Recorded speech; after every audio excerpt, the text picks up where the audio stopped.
Hey guys, this is Tom Fleming, comic book fantasy artist here, and I'm gonna do a free art lesson today on how to paint brick. Gonna be a real basic brick lesson, and I already started right now with just my grid of brick laid out with a layer of gray watercolor on top, and we already let that dry. So I'm gonna go right in with my sable brush, and I'm going to pick up a little bit of the Dr. Martin's Bleed Proof White, and I'm going to go into some Indian Red and a touch of Alizarin Crimson. And I'm going to mix those up, and it's going to be a fairly watery, semi-transparent mixture here. And I'm just going to go through and basically just start painting in the bricks. And I'm going to leave the spots in between the bricks where the mortar would be and just leave that gray. And it's nice, you can scrub it about, you don't have to be perfect. Some of the spots where it looks more gray, you let that kind of just show through. Since brick and stone have a lot of color variations and irregularities, and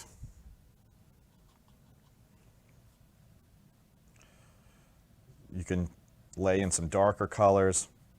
You don't need a lot of water because you want that kind of dry brush effect and scrubbing kind of feel to the brick. And I'm just going to do a few more.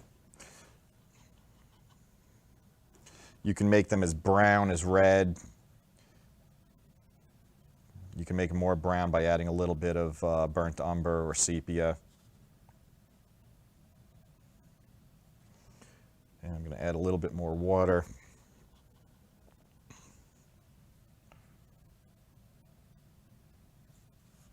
And just for, if one of them looks more red or brown, you can always go back in and add a little bit.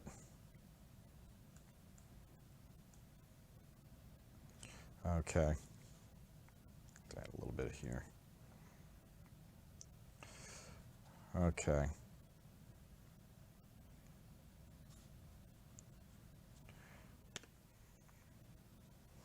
Now, I'm going to just add a little bit of water, make it a little bit wet, and I'm going to go in with just an ordinary toothbrush, wet it down, pick up some very watery sepia type color, and just spackle, spray with a toothbrush.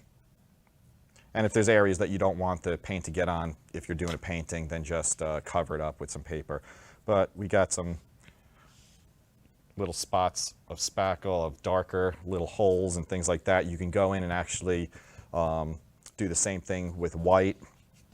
Then I'm going to go in with a dark brown Prismacolor pencil, and I'm just going to kind of find the edge of the bottom of the bricks where it meets the mortar, and that would be kind of the shadow area. And that's just going to separate the and I'm just doing this very quickly. That's going to separate the bricks from the mortar. Okay, and then up here, this would be the edge where the top of the cement meets the brick. And that would be a darker shadow. So you'd let that come in between the areas where light wouldn't hit.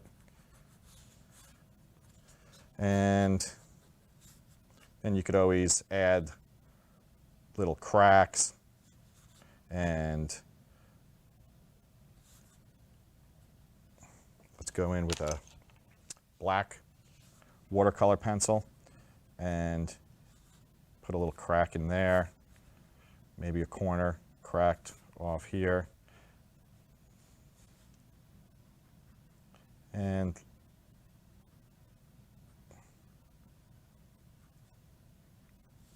could do a fine thin line on the sides to separate the mortar also. And then you can go in with a white Prismacolor and kind of do little highlights on top of the bricks. You can put highlights on the side of the cracks to bring those out a little bit more.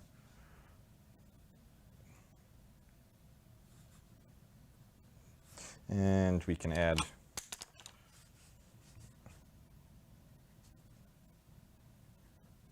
cracks through the top of the cement right here.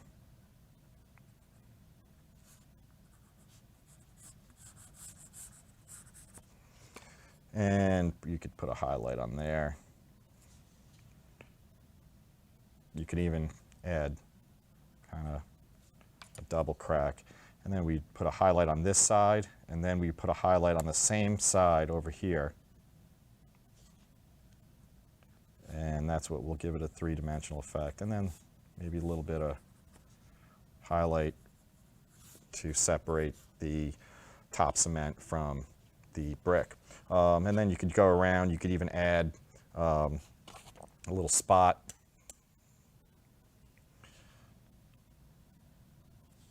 Little holes here and there. And if you put as long as you put a little highlight over them, they will look like little divots. And there's a basic brick.